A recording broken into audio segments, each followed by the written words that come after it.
Hello, everyone. Welcome back to another episode of the Real Podcasters. We are on episode 4. My name is Regan. I'm with my co host Dan. Hello. Hello.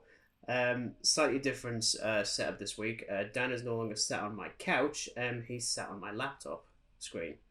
Um, just trying to see if this works out. Gratefully, we both record separate audio, so fingers crossed this actually works.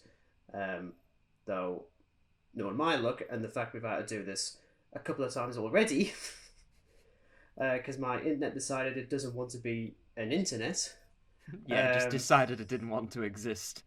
No, well, it's much like myself at times. Same. Yeah, so this week we're going to be talking about disaster films and video game films. Because, quite frankly, why do them separately? Just do them together. Because pretty terrible to begin with. Strange cross, but I mean, yeah, it's something to Yeah, talk about. yeah. Although I will open this up, this was a last minute change as well. Obviously, a couple of days ago, we lost the great director Ivan Reitman, obviously best Yep. known, of course, for Ghostbusters. I don't want to sit on it too much. I wouldn't usually do that sort of thing. It just came as an absolute shock, quite Oh yeah, frankly. I remember just like waking up and then like my newsfeed was just filled with. I thought, oh my god, there's no way this could be like real because sometimes you get the spam like press and things like that, but it turned out it was actually very real. And I was like, oh my god, that's absolutely gutting. Yeah, Because to I be mean, honest. Ghostbusters, a childhood film. It's Oh, absolutely, yeah. I mean, I'm just glad that we did at least get a version of Ghostbusters 3 beforehand. yeah, Um, absolutely. but yeah, just very quickly, just rest in peace, Ivan. Um, I mean, he's an absolutely fantastic filmmaker, and will Oh, without a absolutely, doubt, yeah. yeah, absolutely be missed.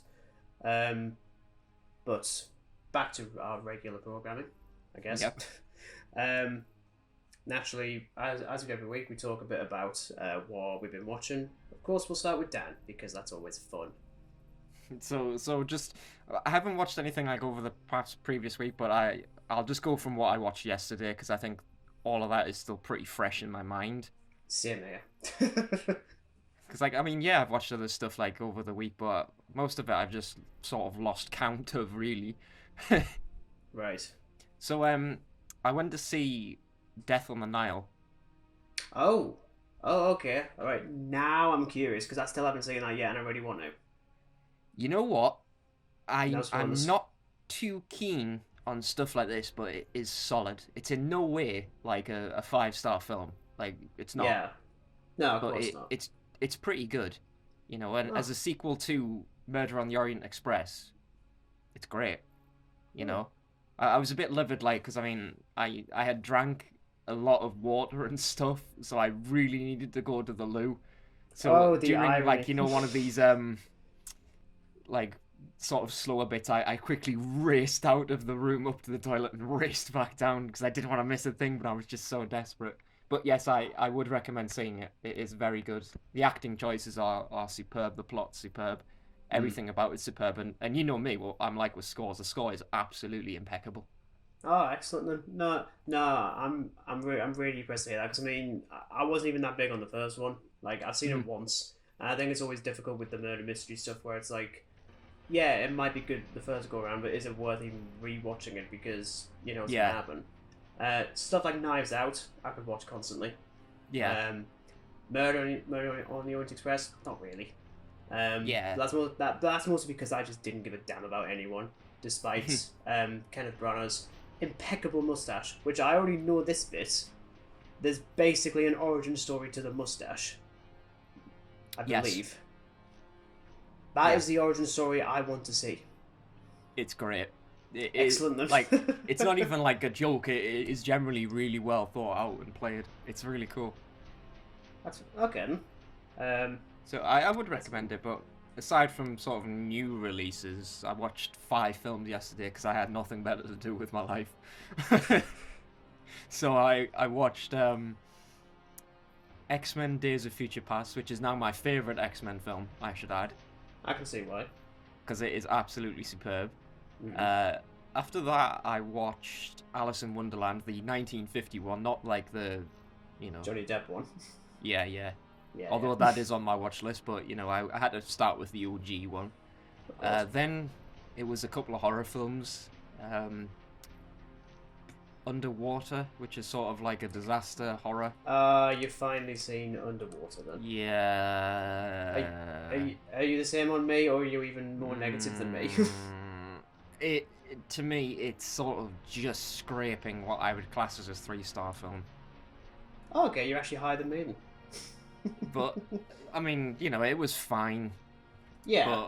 But aside from that, there was a couple of there was one other film I watched, which was House of a Thousand Corpses by Rob Zombie. Very violent. No, I've never seen it. I don't think I've seen a Rob Zombie one. It's the first film Rob Zombie ever made, and yeah, it Oh, has okay. its issues, but it's still really good. He has a very unique style of filmmaking, and it's very Right. different. Like you either like it or you don't. There's just sort of those two things. You can't really like stay in the middle. Like you either like it or you don't. It's kind of that really. But the fifth film, I cannot remember for the life of me what the fifth film Right. I watched was. I think it was some other horror film that I just hoyed on for the sake of hoying on.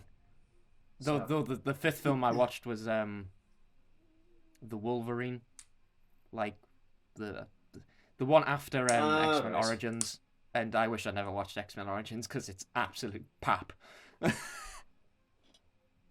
Yeah, it is absolutely atrocious. It is literally the definition of fucking garbage. Yeah. Um, So what whether or about not you? it's the What worst have you? X-Men film, I'm not sure. I mean, I've read so far it's the Um, worst X-Men film I've watched. yeah. No, I didn't watch a whole lot to be honest. I rewatched the first half of Mandalorian season 1 just for fun. Again, Yeah. going back to what I mentioned last week with it being extremely rewatchable. Oh, Um, definitely. it's it's it really is a lot of fun. But yeah, I took a few days off just because like with work and stuff, I've been unbelievably busy, so I just haven't had the energy to sit down and watch anything. Mostly just Yeah. stuff leading up to this one, which I'll not spoil. But obviously, as I said last week, the day before we recorded, I watched Moonfall. And then the day after we recorded, I watched Uncharted. But Yeah. that's basically me. But let's talk Moonfall. So I'm looking not forward a to this. not a single bone in my body was looking forward to this at all. Like So you went full into the cinema disclosure, just what you were expecting. me and two other people. That's three people. Really? Wow, is that all Yeah, there was? Goodness. yeah. So so just breaking down the plot. This is of course directed by Roland Emmerich. He's basically like the master of the disaster film. I wouldn't Yeah. really say that because that would suggest he's very good at it. He's not. Um, just look, I don't like a single film he's ever made. I don't think he's made a good movie, and that includes in Independence Day. I don't like it. It's stupid. But that's like a running trend, despite the fact I do have the 1998 Godzilla up there in 4K. That is the only time I think, you know what, this is stupid as hell, but it's entertaining as fuck. Yeah. Yeah. I am a big fan of seeing an irradiated iguana attacking New York City. What can I say? I'm easily amused. That might just be the best description of Godzilla I've ever heard.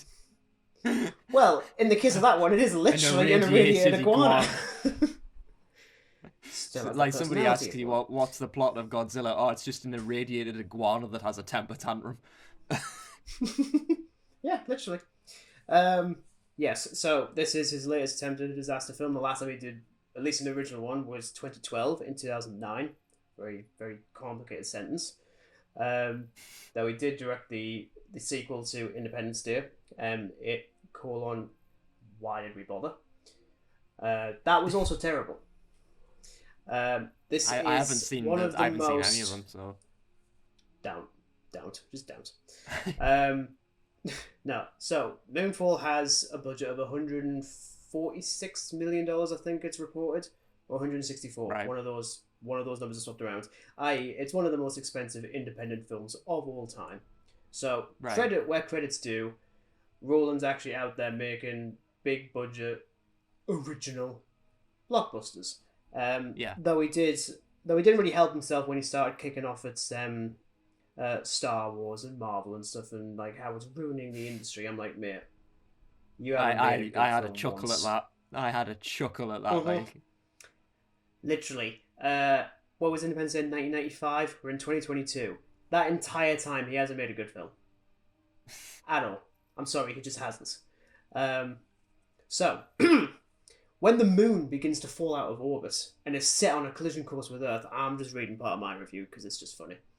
It falls to a Okay. disgraced astronaut, his former colleague, and a crazy, stereotypical conspiracy theorist to hopefully avert an extinction-level event that could see humanity wiped from the equation.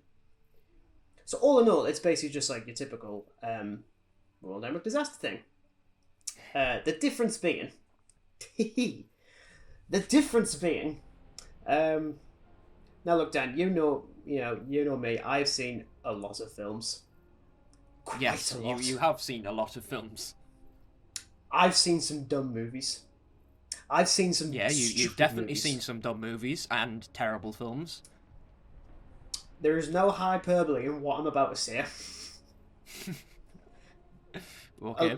For me, alongside the two other people who watched this with me, this is the stupidest film I've ever seen in my fucking life. I just.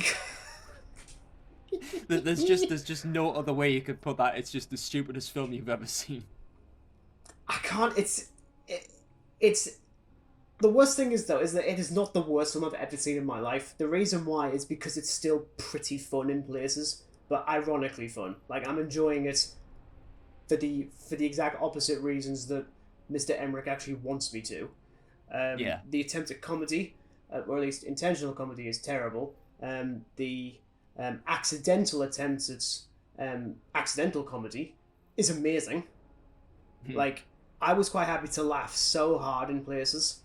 And the two other people in the screen that I was in were just happily playing on their phones, and for once I'm not like, I want to throw a bit of popcorn at you to kind of like grab your attention.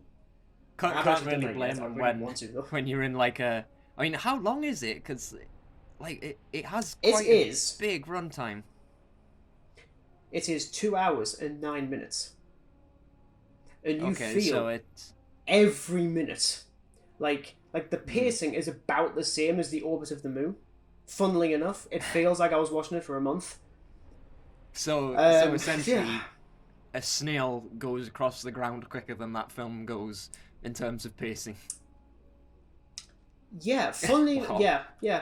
yeah, basically. But the thing that it's one of those things, like, there's so many things I want to talk about with this one, but I also don't want to give it the time of day because I'm sick of films like this. But the worst thing is that bar some like slightly updated visual effects, which even then they're not very good at all. They're like, oh, that's absolutely a visual effect. This absolutely screams 90s. Yeah. And the reason I say that is because if you had told me the Moonfall was actually made in like 1996, I would absolutely believe that.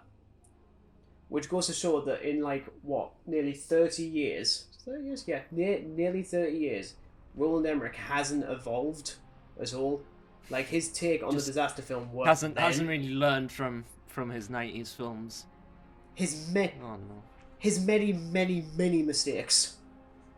Yeah, I mean, obviously, I don't recommend anyone sees this. Frankly, the best thing you do is either listen to me rant about it because it's fun, or listen to Mark Kermode talking about it because his review is also hilarious, in which he also calls it the stupidest film he's ever seen.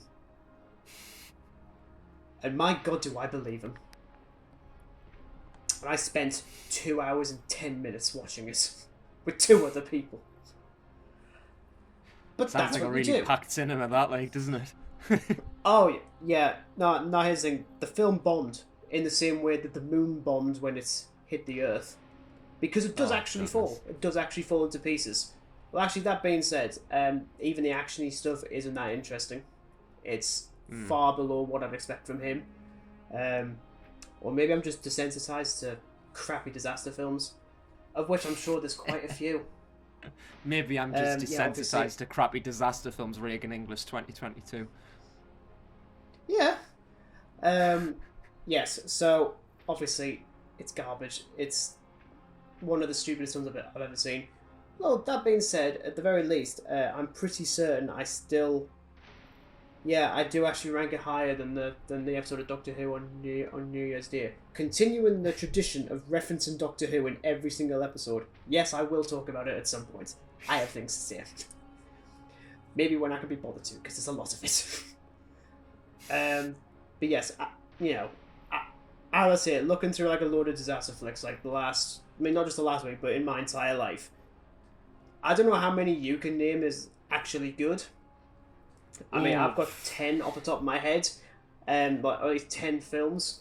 I can only name 2 that I actually think are good. I can name 3.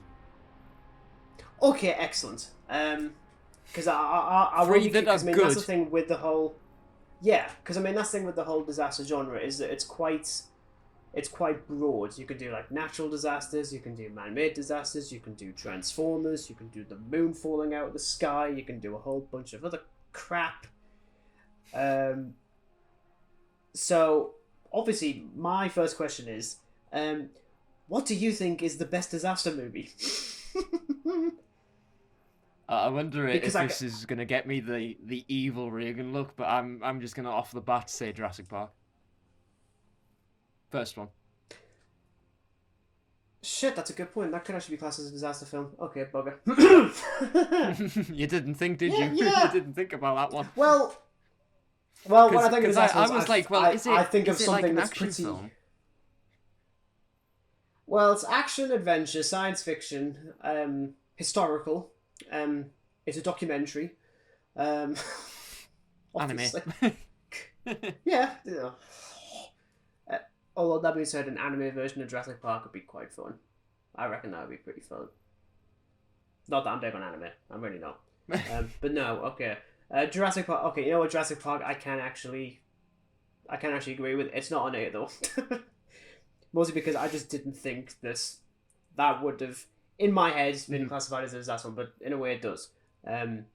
But just for fun, what are the other 2 that you actually like? And don't tell me it's Jurassic Park 2 and 3. No.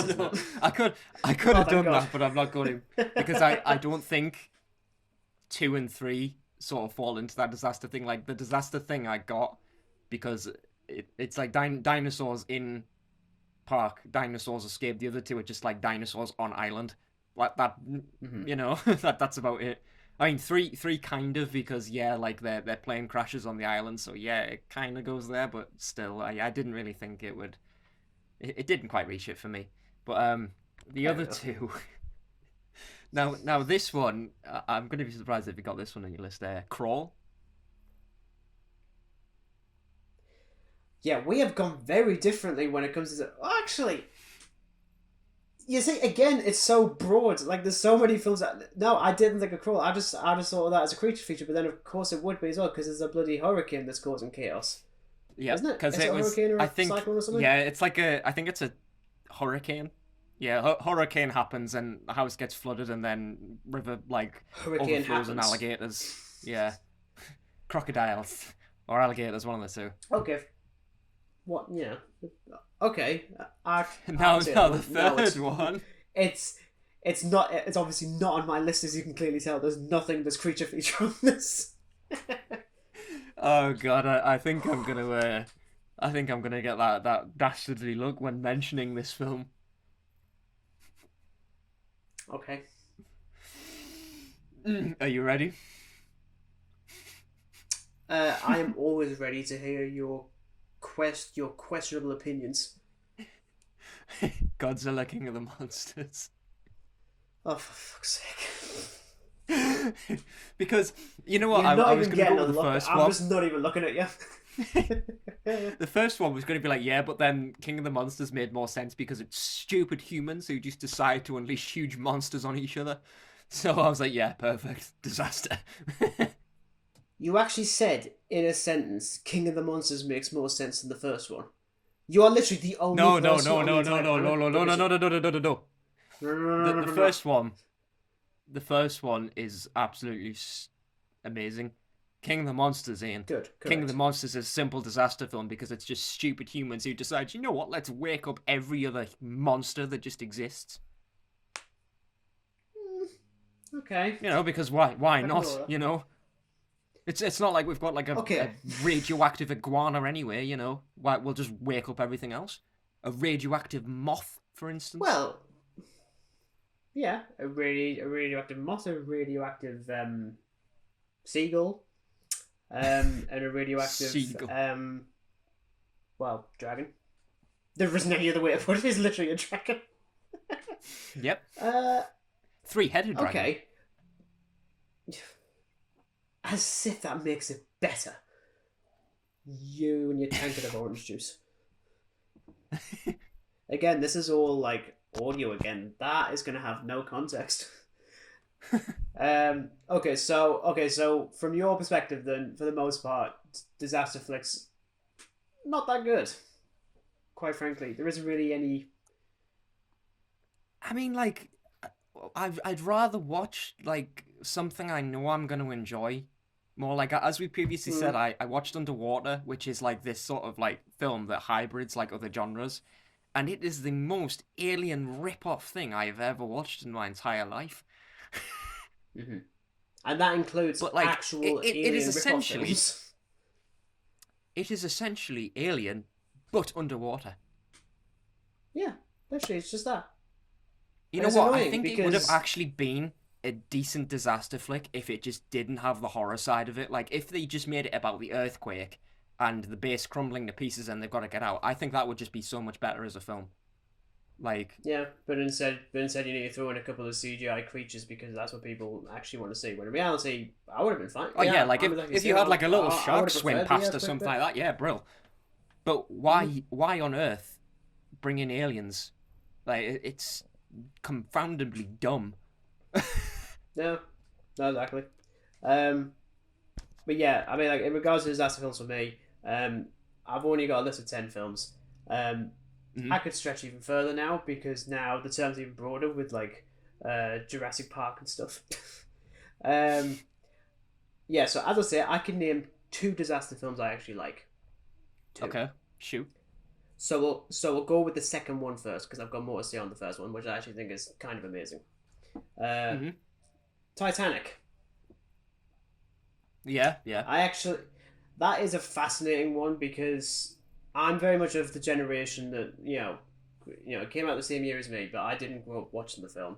But I'm also the type of yeah. person who anyone that mentions Titanic, people like me probably wouldn't want to watch it because like, oh, it's just like a soppy romance film on a boat or crap like that. Or it's 3 hours long.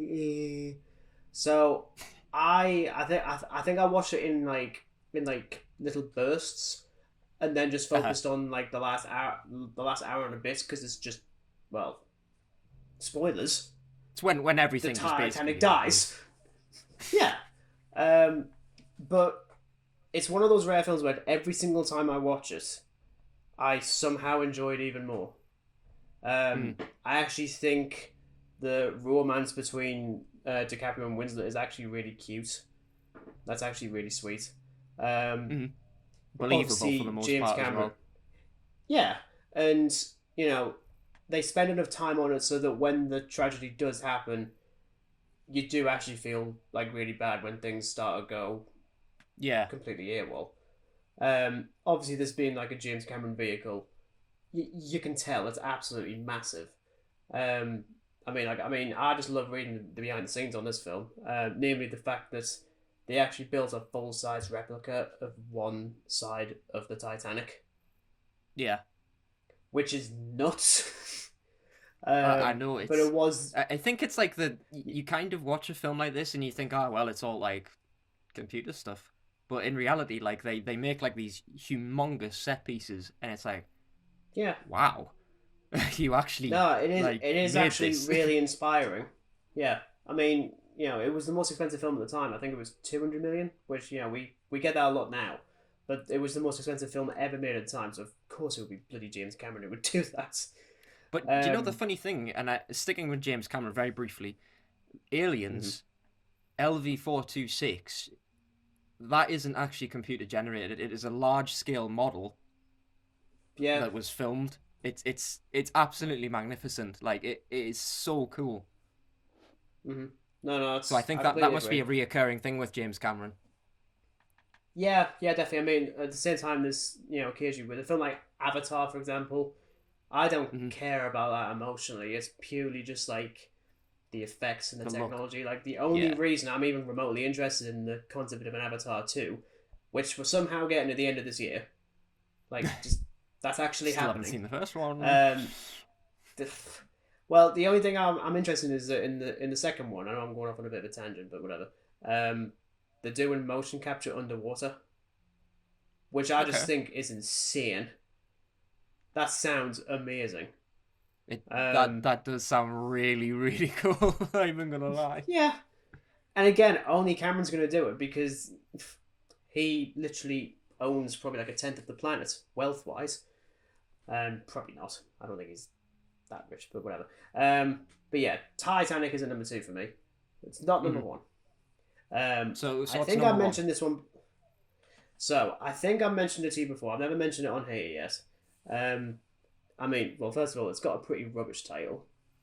Okay. Released 2 years ago on Amazon Hmm. Prime, Hmm. starring Gerard Butler. It's not Geostorm. It's fine. That one is at the bottom. Hmm. This one is Greenland. Oh. Um, I adore this one, and Hmm. and it's interesting because this is the kind of film that Emmerich was trying to make with Moonfall for a minuscule amount of the budget. So I mentioned that Moonfall was $146 million ish. Yeah. Greenland, which focuses on a comet crash into Earth and causing an extinction level event, you say that, you assume, oh, it's going to have to be quite expensive. $35 million. Wow. 35. Like, literally, nowadays, it's either 5 or 10 million or 200. That's it. There's Yeah. never. If There's there's an in never a sort of in between, between. It's either it's. like you get a small million or you get big millions. Yeah. But you don't make a disaster film for $35 million in the 21st Hmm. century. But instead, what they do is they do the thing that I keep on.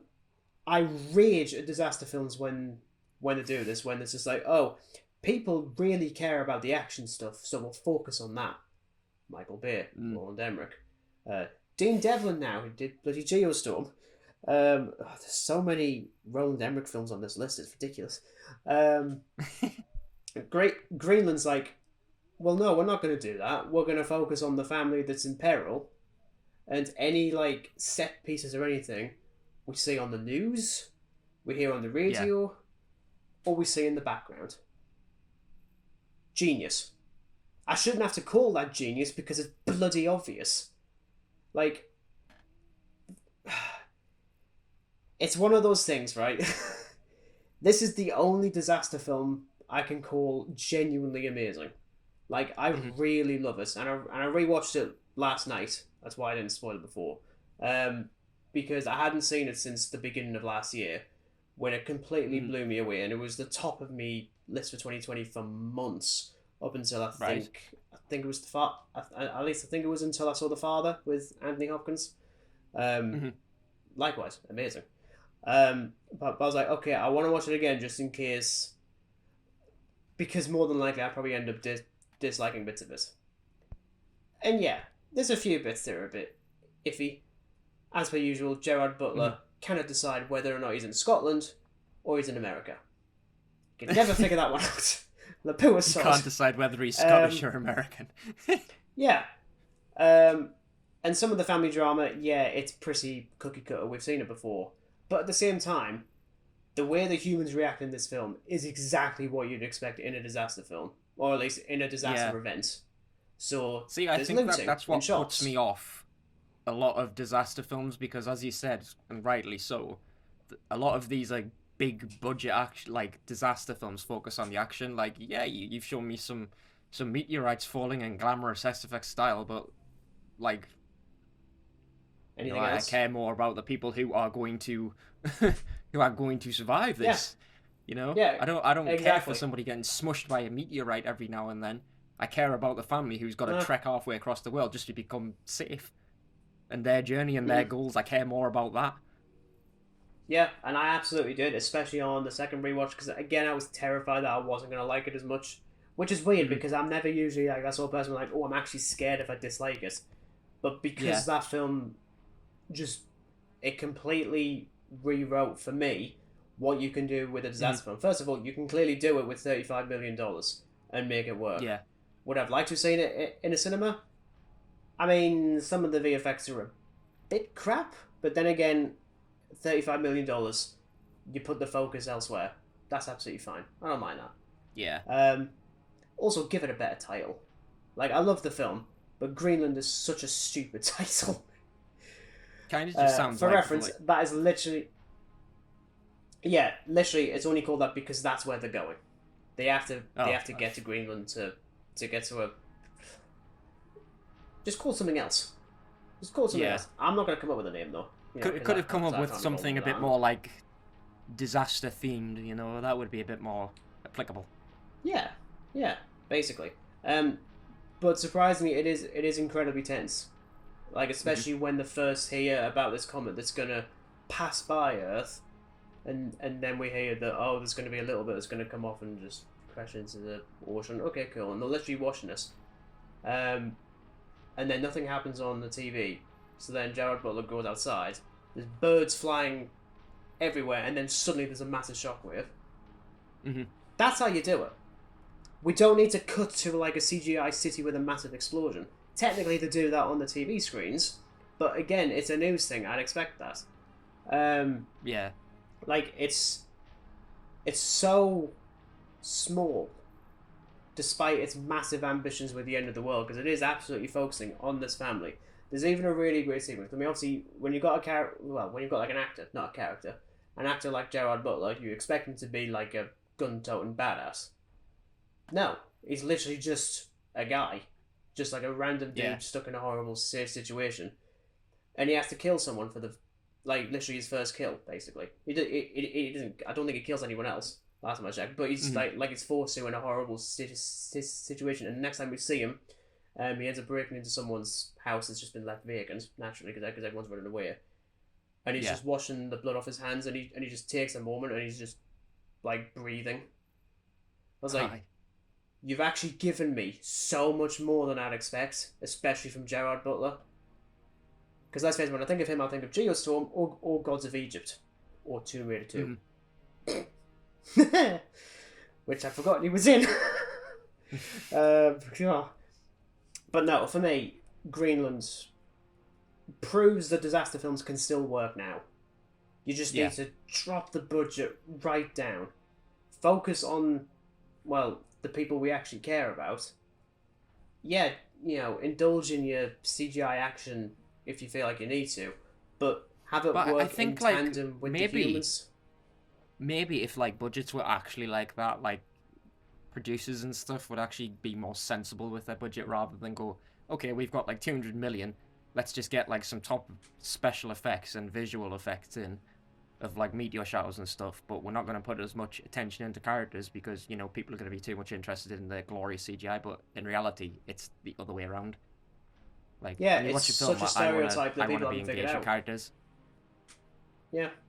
Um, yeah, for me, that's how you do it. Mm-hmm. Um, although I will say one last thing before I move on to the other film I saw. Um, uh, this obviously came out technically in 2020. Well, it didn't come out in the. I don't think it came out in the UK until 2021. That's why I watched it last year. So its initial Um, release was elsewhere. well, again, it was all on streaming, so I don't believe it ever got like a theatrical release. Oh, so it was like a Mostly direct because to streaming.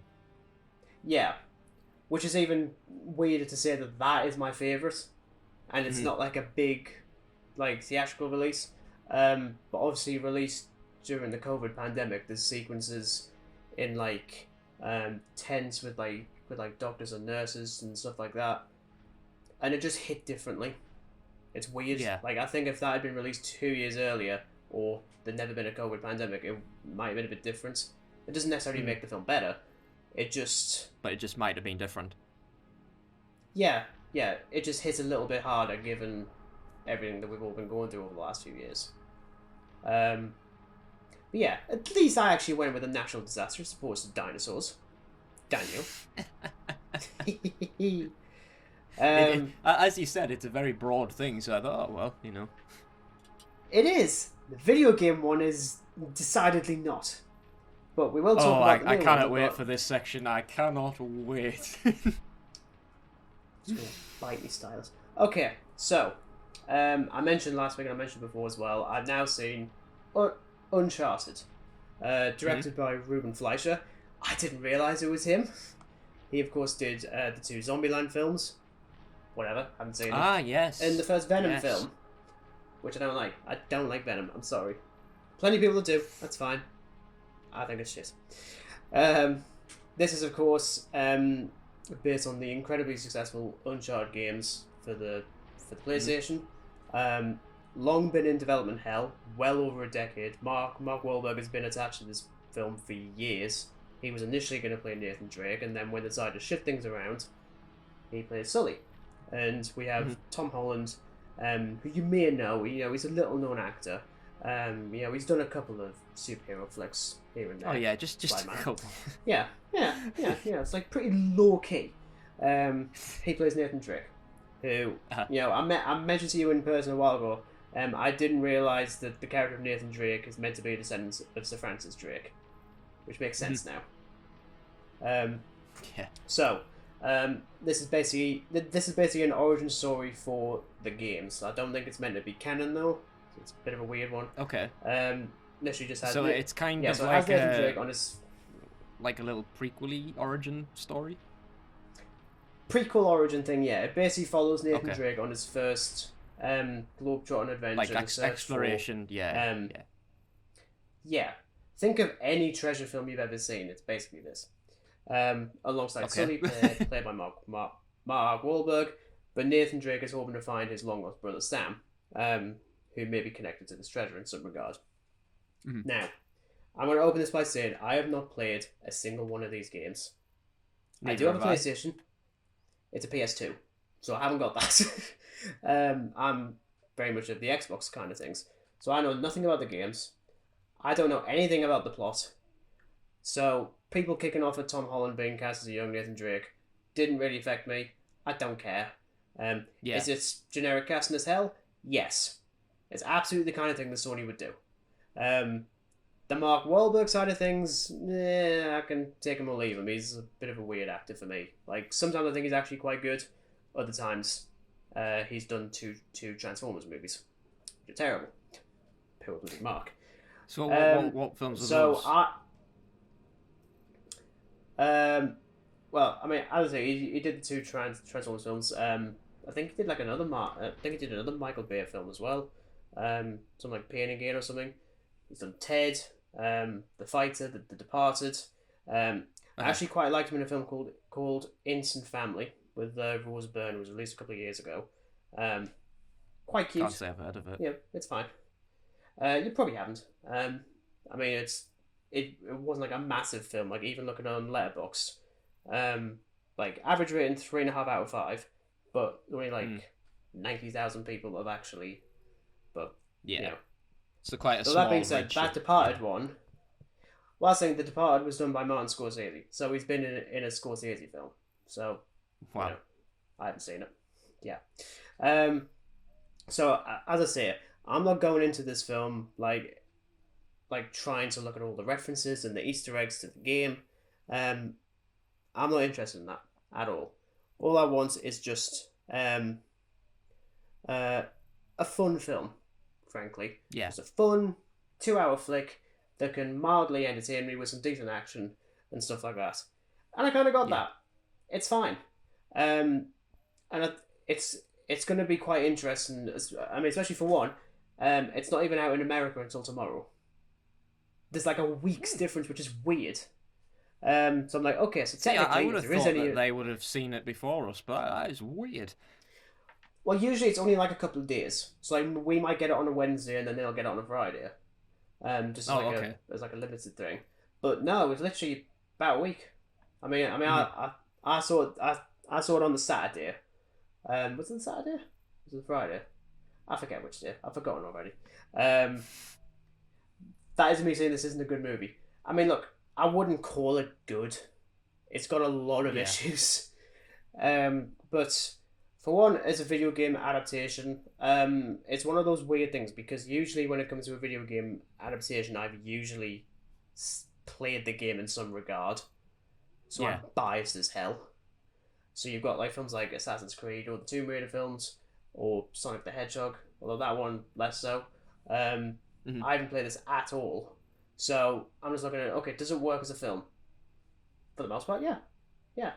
I think Tom Holland's actually pretty entertaining in the lead. Um, Not entirely Peter Parker like, which I appreciate. Um, Yeah. because I know he like in between Spider Man's 2 and 3, he did two like very like hard hitting dramatic films. I think Yeah. mostly just to prove I to the audience. Yeah, it was Cherry and the Devil All the Time. I think he did. I haven't seen any Yeah, of them. because But the devil I all the think it's time is him. a Netflix one. Yeah. But I think that's mostly both for the audience and for him to prove that he can actually, he's got You know, range. he's not just Spider And Man. yeah, and he absolutely throws himself into this film left, right, and center. Like the amount of stunts that he does, which is great, frankly, because I know he does a lot of them for Spider Man, but this time he hasn't got a mask on. Hmm. Both like a COVID mask and a Spider Man mask. Um, which is great, to be honest. Um, and he's actually got some pretty decent chemistry with Mark Wahlberg, who was suitably fine in the role of the Hmm. grizzled and distrustful mentor, which we've never seen before, never ever, in any kind of genre. um, Everyone's, I mean, the actors are fine. I quite like the score. It's done by Ramin Djawadi. Most recently did Eternals, of course, did Game of Thrones, Iron Man, and a smattering of others. Very talented composer, and I will probably end up listening to the score in bits and bobs. I like the main theme that plays constantly. Yeah. Like there's so many alterations of it, and I am curious if it is meant to be the theme from the games because again, I don't know. Um, I mean, it could be because so with it being a sort of video game adaptation, maybe they just reinvented the score from the games. You never yeah, know. oh yeah, potentially. Similar to like a film like Mortal Kombat, which uses the main theme in that somewhere. I think. Yeah. Um, I I mean I saw that one last year. I didn't like it, but whatever. Um, so as I say, this is a fine film. I mean, like the action's quite exciting for the most part. At least when it's actually in camera. There is a lot of CGI though. But again, Yeah. when you've got literally a shot with an old like 16th century treasure ship being pulled from a cliff on a helicopter, I'm not asking for it to be real because it's just Yeah. not going to be. It is There's absolutely some things that you have ludicrous. to do. You can't Yeah, exactly go halfway around the world and literally film that shot because it's probably not going to be existent. yeah, yeah, exactly. And it's one of those weird things when it comes to treasure hunting films where there's always like the plausibility is always weird. Like, suspend me disbelief if you can. Moonfall didn't. Like, I just couldn't believe a Yeah. single thing going on there. I can sort of do it here, but at the same time, this isn't really like. I mean, the whole mystery that they're trying to follow, I've never heard of, so I don't know anything about it. Yeah. I don't know if it's a purely fictional thing. I'm assuming not, but um, for the most part, I was convinced. Mm. Where the film falters, however, is when it tries to take itself a little bit too seriously. Like this should be a lot Okay. more, just like as I say, the CGI is really really ropey. Um, the main villain doesn't even technically get confirmed until like the last 30 minutes of the film because everyone is just double Oh crossing each other. dear. Like literally every other scene. So um, essentially, the double crossing is just like something out of a Marvel film. well, not just that, but any other treasure hunting film. I mean, you've got like the likes of National Treasure or Like Pirates of Pirates the of the Caribbean Caribbean or stuff, stuff like like yeah, that. Indiana Yeah, Jones, all that stuff. Yeah. exactly. We've seen it all before. What does this film do that's different? and Yeah. there's not a whole lot unique beyond it being Yeah. connected to a franchise that people like. There is a cameo from the voice actor of Nathan Drake in this, which I Okay. noticed immediately because they really hold a. It's literally, I mean, I'm assuming you've seen the trailer for Yes, I've seen Uncharted. the trailer. Yeah. So Yeah. there's the sequence with the plane and the cargo stuff. So Yeah. obviously, no spoilers, but obviously Nathan Drake survives that. Um, and they end up washing up on a beach, and there's a guy just like lying there, asking what happened to you guys, and they just say, we just fell out of a plane in a car and stuff like that. And then he says, Yeah. "Oh really? That's happened to me once." It's like, it's so cringy. I'm like, I get what you're trying to do, but then I'm like, okay. So the bigger question is, It's like one of those does like another cliches, version though, of isn't Nathan it? Like Drake exist? it's like the Yeah, characters have to outdo each other with action. It's like, oh, I did yeah. this, and it's like, well, I fell out of a plane in Mhm. like a Honda or something. It's like, Yeah. I mean, that's it it. always He makes doesn't me appear cringe. again, which, yeah, it just doesn't do a whole lot that's very unique. And Yeah. also Sony, for God's sake, please get someone else to do trailers for your movies because I am sick and tired of you basically spoiling the entire film in a trailer, and this time putting the end credits scene in the trailer. Oh It's literally no, there. Um, no, Sony, why? yeah, I'm not going to spoil it, but here's the thing: if you watch like probably about 3/4 of the way through the film and you don't notice a scene, you Mhm. know where it, and then you think, oh, now I know where it's going to be because there is two technically. Because then film ends, title pops up, and then it cuts to a new scene, and then we Yeah. get some of the credits, and then we get the scene that's in the trailer. And I'm Yeah. just like, I know what you're trying to do. You're trying really hard to set up for a sequel, and I'll be completely honest. I'll watch it if you improve, Yeah. as And in if you don't get a spoil it. better writer. Yeah, yeah. Like honestly, I'd be totally fine watching another one.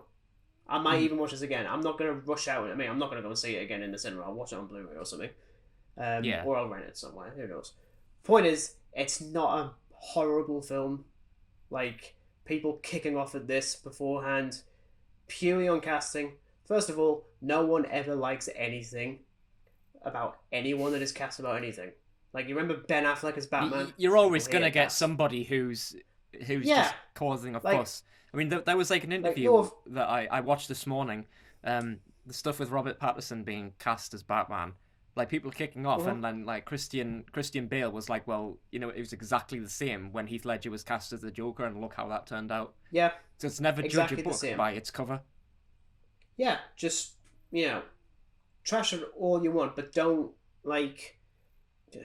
It's one of those things I don't want to say you're not allowed to criticize it because of course you can. Like Yeah, you know, like if you don't don't want to see criticize it film, just that's absolutely because fine. there's an actor in it who you don't like. Watch the film and take note of something else. Like Yeah, it and if you're annoys me when critics do that because it's not fair on the rest of the film. Like they trash yeah, the film just because there's an actor in it who they don't like. They don't take in any other thing. They mm-hmm, just trash this actor, and it really bugs me. yeah. And again, I didn't play the game, so the casting stuff, while I thought was generic as hell, didn't like piss me off or anything. Yeah, Um, but yeah, look, it's fine. It's okay. As I say, I'll watch it again at some point. In regards to the wider video game adaptation kind of thing, it's actually pretty high. Well, it is now. Again, I have a list of 10. I have a list of, let's say, 1, 2, 3, 4. Probably a little few. Most of them are just like sort of sequels to it and things like this. Okay. Okay, so we'll go with you first. Now, again, I'm going to be very, What would you very say is the surprised at this because best? I wonder if you've thought of this one. Okay, well, okay, hang on a second. Have you No, bent the no, rules it is again? it is a game. It is a game and a film, Oh, okay, that's fine.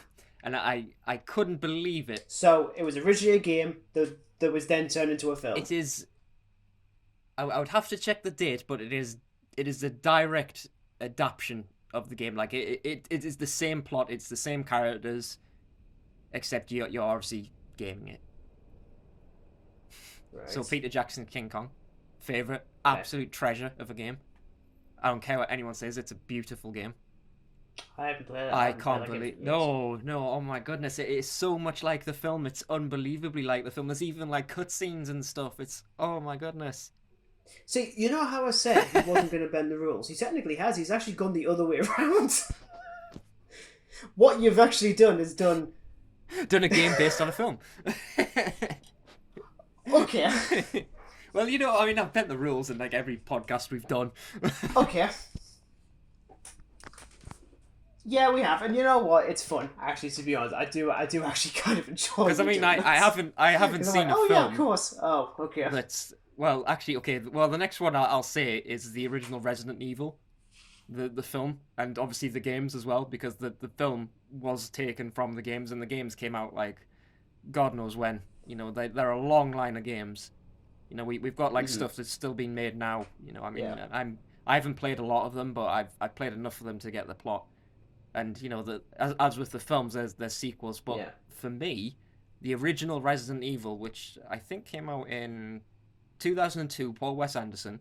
It's like the best Resident Evil you could ever watch. Like, yeah, it's not brilliant, but it's probably the most accurate in Okay. terms of like sticking with the games, because Mm-hmm. everything else just kind of goes on a tangent after the first one. And I suppose Right. you could say the Okay. same No, to for me, I hadn't played any of the there, Resident there Evil was like a games. spin-off called Resident Evil Raccoon City, and as you know, the Resident Evil Raccoon City was released as a film, so again, game, film. I mean, I haven't seen it or Mm-hmm. played it, but I'm assuming, and probably am correct in assuming, that it is based off the game. The new Resident Evil, I believe, is based on both the first Mhm. and the second game. So it's got like the horror aspects of the first one, like stuck in the Yeah, mansion and stuff. But then it's got the action from the second one, I think. Again, the only Resident Evil game I played was Seven, the yeah. Biohazard one. Not a whole lot. I'm not gonna lie, Oh, it's pretty it's freaky. you know To what it be is, right? honest. That game is absolutely But terrifying. I haven't played much of it, but holy smoke, it is scary. mhm. It's pretty creepy. I would quite like to play the new one Resident because Evil the new one Village, looks pretty yes, interesting. I think that's what it's Um, called. Yeah, yeah, if it's on Game Pass, like Resident Evil I Seven, think that'll I be think pretty it cool. could be. I could be wrong Um, though. But I mean, aside from Resident Evil, the only other one that I'd say is like a favorite of mine is Tomb Raider. which one? The 2018 one. That's excellent because that one I class as the Like best. I've loved Tomb Raider since I was a kid. Like the games were like yeah, that they look absolutely atrocious now, but you got to think at the time that they were out. You're talking like the PS1 and stuff. Not just because of the Oh triangular no, I mean, polygons. I used to watch my older sister play it Um, all the time, and like, I've played the Tomb Raider games myself, and watching a mhm. film that is so similar to the games, brilliant. Like, I know how harshly it's judged, and yeah, it has a point of being harshly criticized. 'Cause it's not a superb film, but it's a good Mhm. film. Yeah, it's the sort of thing. Because as I said with when I watched Mhm. Uncharted, I didn't go into that expecting to get a strict adaptation of the game, but also because I argue that you Yeah, shouldn't do that because it's incredibly difficult. And even with the 2018 Tomb Raider, which I rewatched last night and a bit this morning, just because I yeah. had to be sure, because I mentioned to my girlfriend I wanted to watch it, and she thought I meant the Angelina Ah, Jolie yeah, one. I because was like, Angelina Jolie did one. Yeah. okay. I was gonna go 2018, but then we said, screw it. We'll actually watch the Mhm. Angelina Jolie one. So we watched that one. Then she went to bed, and then I watched the 2018 one. The Angelina Jolie one is not a good I movie. haven't It seen just it. I isn't. didn't even know it It's existed until you mentioned it. hilarious in places. Well, it's like you say, like there's been certain eras and certain decades of the game's history, and the Angelina Jolie one's very much encapsulated like the Right. earlier games, both in its style. Oh my god, I really? mean, look, it's Angelina Jolie. So that they do everything to like capture the actual look of what Tomb Raider was like in. To a point. I mean, it's still. Look, I actually don't mind the movie. It's actually quite fun. It's also just utterly implausible. Like, it's literally got time Oh travel in it. goodness. It's got time travel. And Daniel Craig with his Wait, best Daniel performance. Craig's. It's not Oh his best goodness. performance, Oh, it's his this just worst. sounds like a delight. Daniel Craig is in it. But funnily enough, right, you've Mhm. got Angelina Jolie playing the English woman, and you've got Daniel Craig playing the American. Why didn't you just make him English? I'd be fine with that. You don't have to make him American. But then they do exactly the same thing with Gerard Butler in the Yeah. second one. Instead of being Scottish, he's American. At least I think it's American. I've only seen the second Tomb Raider No, like I once. haven't seen it. I never want to watch it again. It's not that good. It's not on my sort of hurry to watch list either. Don't. But no, I still give it to the 2018 one because, I mean, for one, the game it's based off of Yeah. is amazing.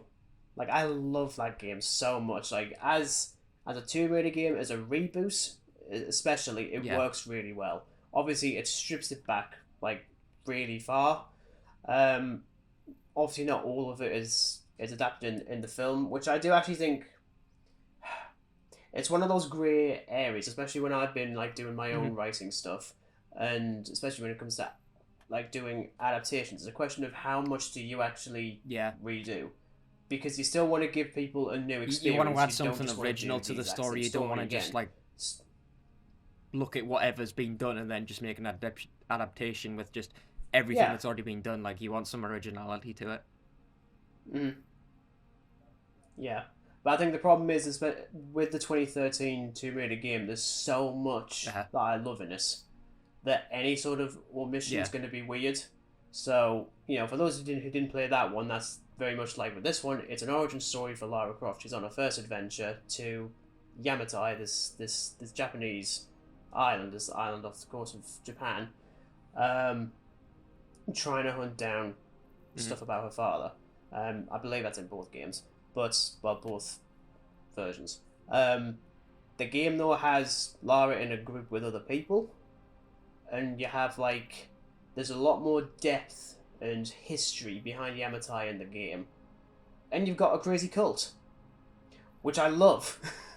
That's so good. But you don't get that in the film because I didn't realize this at the time because I hadn't played it. This also puts in bits from the sequel, Rise of the Tomb Raider, which I didn't realize. Namely, the organization of Trinity that comes from the sequel wasn't in the first game.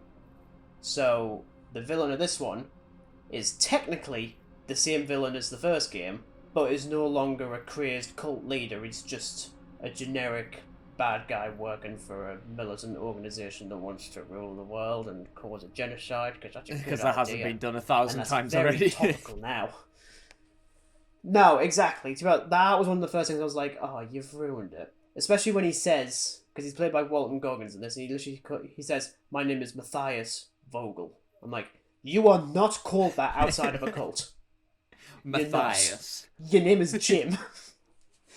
Your name is not. No, what you don't.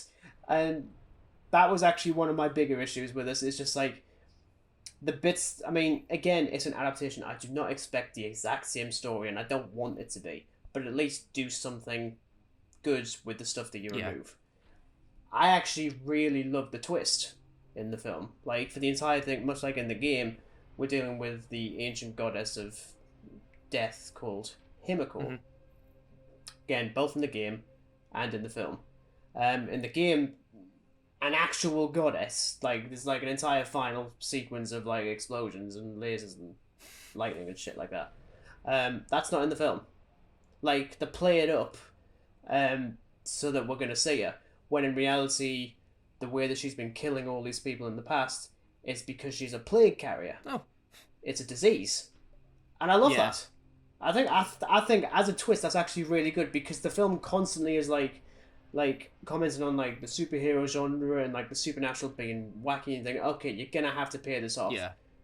And they do by subverting it. And I like it. Is it great? No. It's not a great film.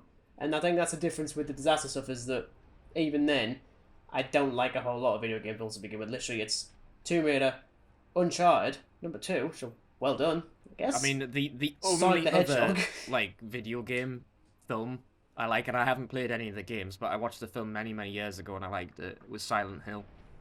I have been desperate to both play that game and watch the film. Apparently, the film's actually The film quite is good. quite good, and it is really freaky. Like, it's one of those weird horror films, and I mean, wow, there is a lot of like horror that has taken influence just from Silent Hill, not just the film, but from the games too. I mean, there's a few games, but I haven't played any of them, and I am keen to because they are. I've seen gameplay of them, and they are just creepy, and I love anything like that. But like, as for every other like video game adaptation, I don't like them. Like Assassin's Creed, I couldn't torture myself like that. Oh no, I hate that I one. couldn't, like, how on earth could you have made a film with like so many games and cram it into this like hour and a bit runtime? It's pointless. Like, just don't stop it. Nah, it's one of those things where it's like, well, you could probably do an Assassin's Creed film, but it's a question of, again, because the universe and the mythos is so big. It's like what kind of like right era do you down. focus in on, and how long do you make it? Because I think it would work better as like a mini series. I was going to say, I actually reckon. I mean, I can't think of any off the top of my head. I'm sure there's been a few video game adaptations done to TV. Oh, actually, yeah, we are getting The Last of Us. Yes. Next year, I think it is. It's got Pedro Pascal's role. I didn't play Last of Us again. PS2. I haven't played it. I've played little bits of it when I've been at sort of other people's families' houses and they have a PS3 and I have played it, and it is a terrifying game.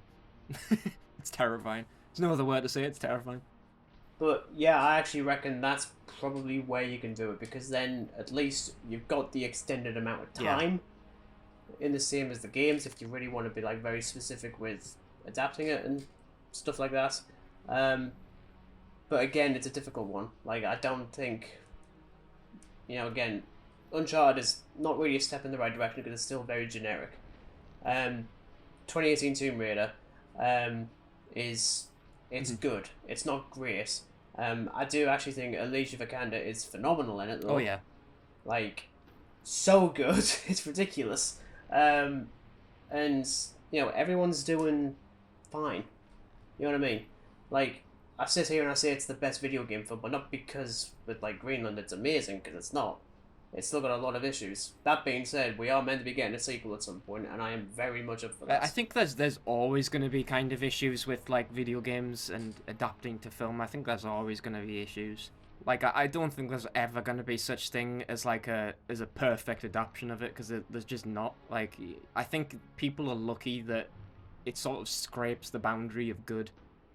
I mean, yeah, we all have our own opinions of it and stuff like that, but to me, video game adaptations are just something I don't really want to watch. Like, I'd rather just go play the game. Yeah. That being said, I think especially when people start commenting on like anime to live action adaptations and whatnot, for the most part, they were rubbish. And then in the last few years, you can see like an upward trend. It was the same with superhero films. Like 20 years ago, you had like the odd few that were actually quite good. Nowadays, you're getting them all because people are actually improving for the most part. Venom 2. No. You really don't like that film. I don't. I hate it. I absolutely despise it. I think it's garbage. My personal opinion here, it was just much better than the original. It was much better than the original, but that's besides the point. Anyway, let's before we get into a verbal debate about Venom. Yeah, I'm not talking about Venom in this week. Oh God. Regardless. Yeah. So as I say, even like ranking me favorite video game film is difficult because most part of the rubbish, and even the best one is pretty good. It's pretty good. Hopefully, if we get a sequel, it's going to be better. And that brings us to the end of episode 4. We've actually got to episode 4, slightly differently this time. Now I don't actually know what we're actually going to discuss next week. If it's next week, I'll have to see with a big half term as well. when I've got the time to. That being said, if this kind of setup works, Fingers it crossed it might be does, because easier I mean, because then I don't have to. I'm looking on the audio thing now, and I'm getting like a lot more level in it compared to when I'm at yours, and the echo kind of puts it down Yeah. a bit. But here, like, the level is a lot better, I think. So I guess we'll just have to see what it's like in editing. Yeah, yeah. I'll be really annoyed if your audio is still better than mine. Literally on the same phone, honestly. But regardless, thank you very much for listening. I hope you all enjoyed it. Subscribe, like, comment, dislike if you want. We can't see it. That isn't how it works anymore. So yeah, social media in the description below. I haven't done a shameless plug yet, weirdly enough. Follow us on Letterboxd. Yeah, both on Letterboxd. We've got Facebook, Twitter, Instagram. Yes. Just do all of that, please. And we'll catch you in the next episode. Thanks, guys.